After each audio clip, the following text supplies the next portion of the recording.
எண்ணெய் வந்து நம்ம கிட்ட இருக்கும், வஸ்திரமும் இருக்கும். ஆனா நம்ம கிட்ட வந்து அந்த ஞானம், அந்த விஸ்டம் வந்து இல்ல அப்டின்னா, நம்ம எல்லாத்தையுமே இழந்து போயிருவோம். இதுக்கு வந்து ஒரு நல்ல ஒரு எக்ஸாம்பிள் நம்ம பார்த்தோம் அப்டின்னா, அந்த 10 கன்னிகைகள் தான் நம்ம பார்க்கலாம். புத்தி உள்ள, புத்தி இல்லாத ஸ்திரீகள். அவங்கள பார்த்தோம் அப்டின்னா, ஒரு 5 பேர் நல்ல ஒரு இதுல இருப்பாங்க. ஒரு 5 பேர் வந்து இதுல புத்தி இருக்காது. புத்தி இல்லாம தான் இருப்பாங்க. ஏன் அப்டின்னா, மணவாளன் எப்ப வராருன்னு தெரியாது. அப்டிங்கும்போது நம்ம ஒரு டப்பால மட்டும் நம்ம அந்த எண்ணெய எடுத்துட்டு மணவாளனுக்காக வெயிட் பண்ணோம். மணவாளன் என்ன இந்த ஒரு டப்பால நான் இறங்கும் போதுக்குள்ள நான் உனக்கு வந்துருவேனா சொல்லிட்டு போனாங்க. அப்படி கிடையாது. ஆனா அவர் எப்ப வருவாருன்னு யாருக்குமே தெரியாது. சோ அப்ப என்ன பண்ணோம், அந்த இத வந்து நம்ம ஸ்டாக் வச்சிருக்கணும். அத ஒரு 5 பேர் ஞானமா வச்சிருந்தாங்க. ஆனா இந்த 5 பேருக்கு வந்து அந்த ஒரு ஞானம் இல்ல. ஆனா அவங்க கிட்ட என்ன இருக்கு, ஆனாலும் அந்த ஸ்டாக் வச்சு அத வந்து மெயின்டெயின் பண்றதுக்கு அந்த ஞானம் இல்லை. அதான் நம்ம அந்த இப்ப பார்த்தோம். அந்த மூடனா வந்து ஆண்டவர் நமக்கு குடுத்ததான ஆசீர்வாதத்த செலவழிச்சு போகிறான். சோ நம்மட்ட வந்து வஸ்திரமும் இருக்கலாம், நம்ம கிட்ட அந்த தைலமும் இருந்தாலும், நம்ம கிட்ட ஞானம் இல்ல அப்படின்னா நம்மளால பரலோகத்துக்கு என்டர் ஆக முடியாது.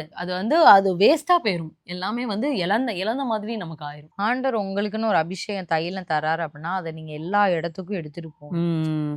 உங்கள வீட்டுக்குள்ள வந்து அந்த அபிஷேக தைலத்த பூட்டி வைக்கிறதுக்காக ஆண்டவர் வந்து கண்டிப்பா. தரல. நம்மளுடைய அபிஷேகம் எல்லா பக்கமும் பரவணும். அதுக்காக தான் எடுத்துட்டு போறாரு. ஆண்டவரே என் அபிஷேகம் நான் போற வேலை ஸ்தலத்துக்கும் என் கூட வரணும். நான் ஸ்கூலுக்கு போனாலும் வரணும், காலேஜுக்கு போனாலும் வரணும், என் சொந்த பந்தத்துக்கு போனாலும் என்னுடைய அபிஷேகம். ஏன்னா என்ன ஆண்டவர் வந்து நீங்க சொந்த பந்தங்கிட்ட போய் பேசிட்டு இருக்க அந்த நேரத்துல கூட அவர் வருகை வரலாம்.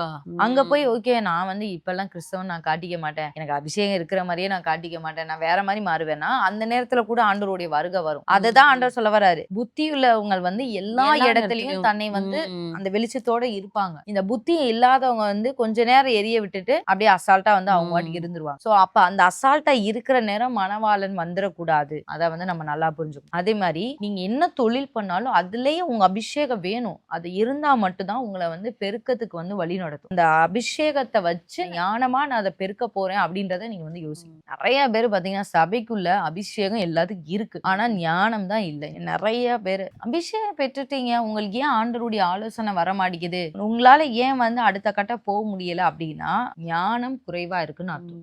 அதுதான் நம்ம அந்த இடத்துல நம்ம பாக்குறோம். நம்ம வந்து மூடனோ செலவழித்து போடுகிறான். ஆண்டவர் குடுக்குற ஆசீர்வாதத்தை வந்து இப்படியே நம்ம செலவழிச்சோம் அப்படின்னா நம்மளால அப்புறம் ஆண்டவர் அப்புறம் எப்படி நம்மள வந்து இது பண்ணுவாரு. சொல்லப்போனா நம்ம பரலோகத்துக்கே நம்ம என்டர் ஆக முடியாது. அந்த ஞானம் நம்மகிட்ட வந்து தெளிவா இல்ல அப்படின்னா.